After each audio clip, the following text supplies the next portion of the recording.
Cidade de Lisboa, 1 de novembro de 1755. Dia de Todos os Santos. Um dos mais importantes no calendário cristão. A data de um dos maiores desastres da era moderna. Irão morrer 60.000 pessoas num só dia.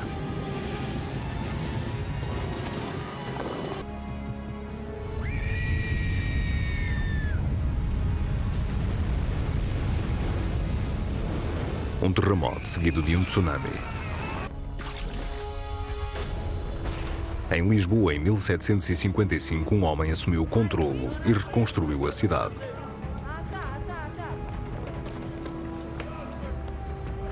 É o Dia das Bruxas. Ciganos e artistas abundam na cidade.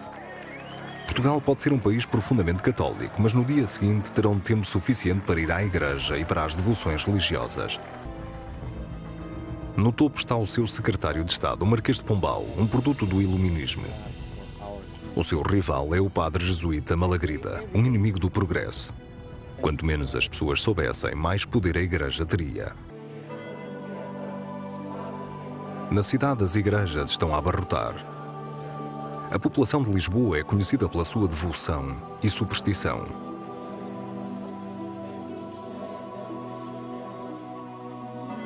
A Inquisição imperou aqui durante 200 anos. Nesse dia, vai haver uma atração especial, um auto de fé, onde são queimados hereges. É o final perfeito para o Dia de Todos os Santos. A Inquisição mostra como Deus pune os infiéis.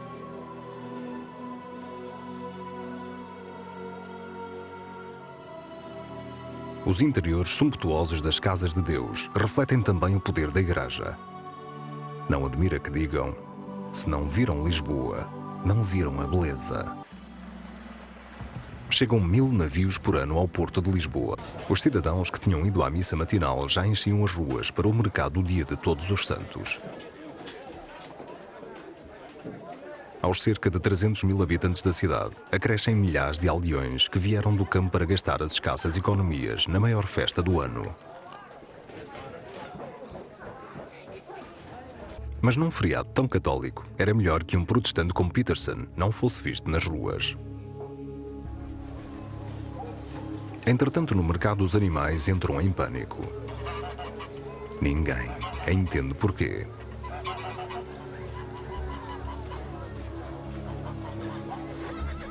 E em Belém, a harmonia do piquenique é subitamente perturbada.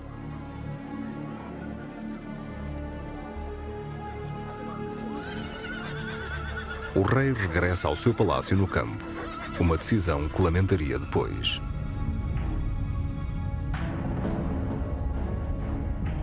Na cidade, as casas começam a abanar.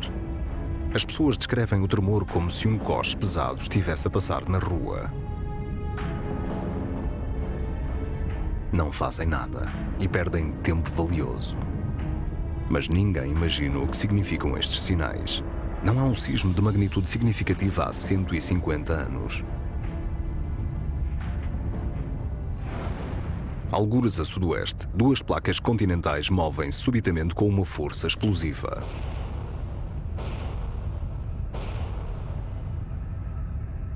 No espaço de 2 minutos, as ondas de choque atingem a capital. Às 9h40 da manhã, todos os sinos das igrejas na cidade começam a tocar, sozinhos.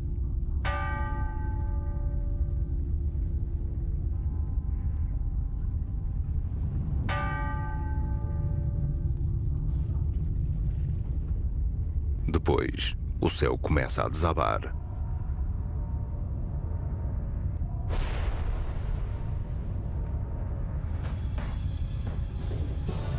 Carl Peterson escreveu a um amigo: de repente senti os 5 pisos da minha casa a abanar. Caíram pedras, vigas e telhas em cima de mim. Tem sorte, a casa abana, mas não desaba.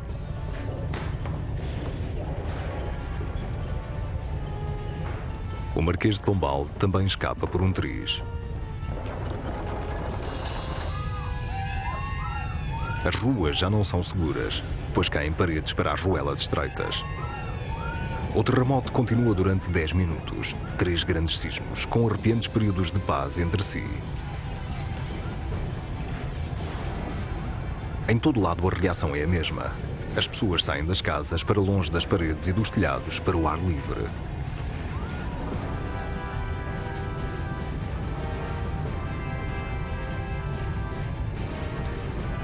O terremoto destruirá 3/4 dos edifícios da cidade, 17.000 habitações.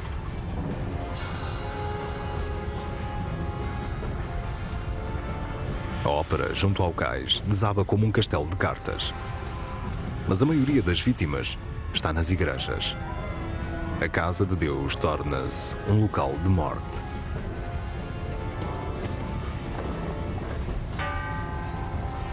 O sismo é sentido em 2 continentes, registado em mais de 10 milhões de quilómetros quadrados na Europa e no norte da África. A maioria dos materiais de construção é derrubada com um sismo de nível 6. O terremoto de Lisboa foi 1000 vezes mais poderoso. Carl Peterson conduz a família pelas ruas estreitas em direção ao porto. Mas depois volta para trás, rumo à Praça do Rossio. Isto acabaria por salvá-los.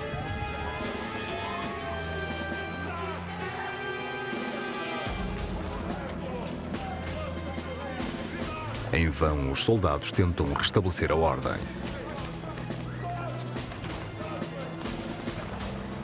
Mas milhares de pessoas forçam a passagem para o porto e para o Palácio Real. Nessa zona há muitos espaços abertos e podem esperar que o terremoto acabe.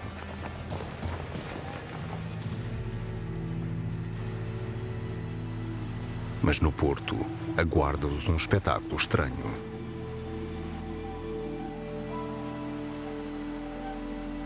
Parecia que a maré se tinha ido embora e não ia voltar. Como se a água estivesse a fugir da catástrofe para dar espaço aos cidadãos em desespero.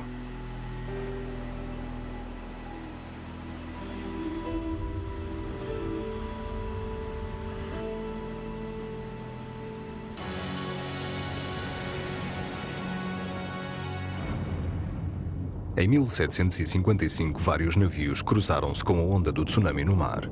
Segundo os marinheiros, os barcos oscilaram como se tivessem encalhado. Houve um estrondo, como uma tempestade a avizinhar-se.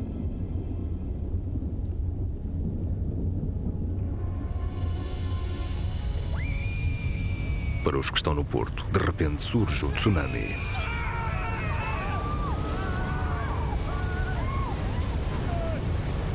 Estes são os malfadados, os desafortunados, apanhados entre a cidade em ruínas e o mar enfurecido.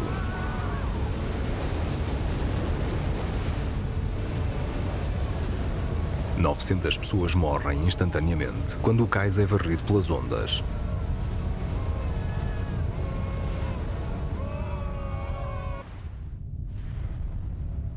Três ondas de tsunami sucessivas matam milhares na costa da Europa e no norte da África. Chegam a atingir a distante Escandinávia e a vibração é sentida ao longo do Atlântico, no Novo Mundo. Mas Lisboa é a mais afetada. Os artistas não tardaram a imaginar o horror da catástrofe.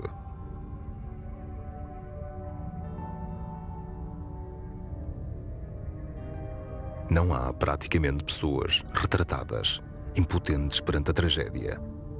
Terremotos, ondas gigantes e, por fim, chamas infernais atingem a cidade como se todos os elementos conspirassem contra a cidade. Os fogos deflagram nas cozinhas. Não tardam a incendiar casas e armazéns na povoada baixa. O que o terremoto tinha deixado de pé fica agora exposto às chamas.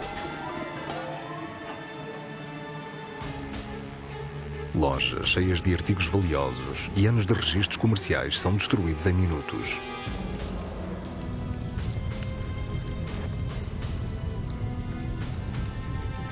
Não adianta tentar apagar os incêndios, pois os ventos fortes alimentam o inferno.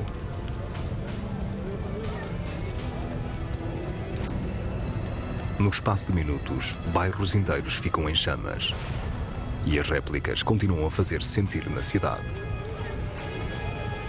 No hospital, 400 pacientes são carbonizados. Na parte da tarde, a cidade está toda a arder.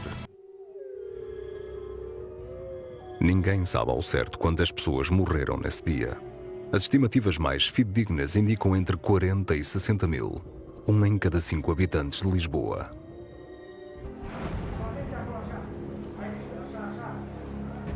Em Lisboa, um homem assegura que a cidade não mergulha no caos. O secretário de Estado do Rei, o Marquês de Pombal, tem um lema: enterrar os mortos e cuidar dos vivos. Declara a lei marcial. Os saqueadores e os ladrões são executados de imediato.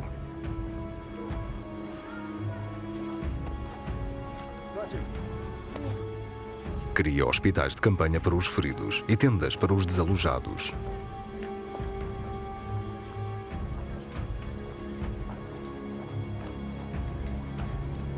Recebe permissão da Igreja para enterrar os mortos de imediato em valas comuns. Algo insólito num país católico, mas essencial para evitar epidemias. O Marquês de Pombal está em toda a parte, mas do rei ninguém sabe.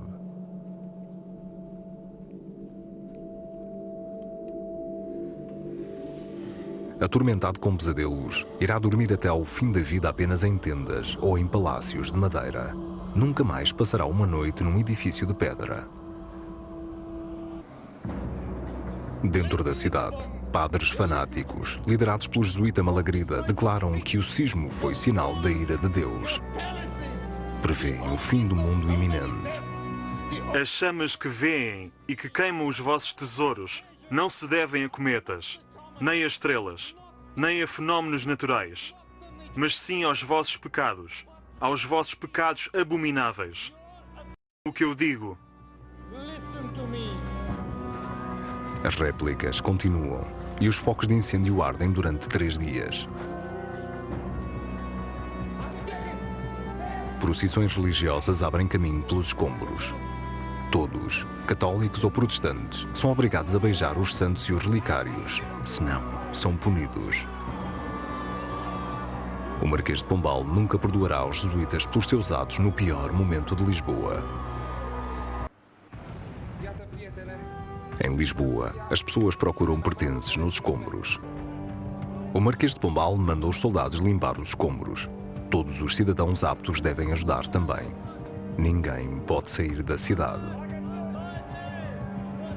Ao contrário dos padres, o Marquês de Pombal tem a certeza de que o terremoto não foi sinal da fúria de Deus, mas sim um fenómeno natural.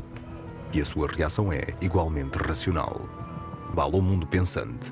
Há um debate aceso sobre o significado do terremoto. Será um sinal da fúria de Deus ou obra da natureza? Pela primeira vez, a ciência domina o debate. O Marquês de Pombal realiza inúmeras experiências em maquetas de edifícios. Mas o maior triunfo do Marquês de Pombal é a expulsão dos jesuítas. Há muito tempo que se opunham a ele, pregando homilias de ódio e de arrependimento pelo país fora. 2 anos após o terremoto, o Marquês de Pombal força-os a partir de Portugal para sempre. Graças à sua visão perspicaz, Lisboa ergue-se das cinzas. As ruelas estreitas medievais dão lugar à cidade mais moderna do mundo, uma cidade de ruas largas, onde cada casa se encontra dividida das outras por uma parede corta-fogo.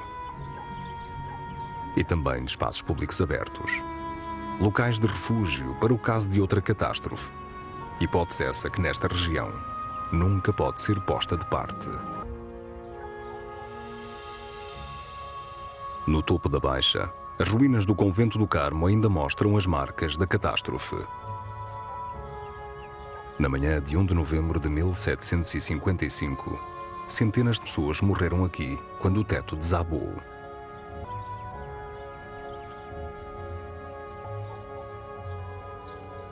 O esqueleto da Casa de Deus não é apenas um monumento em memória do passado.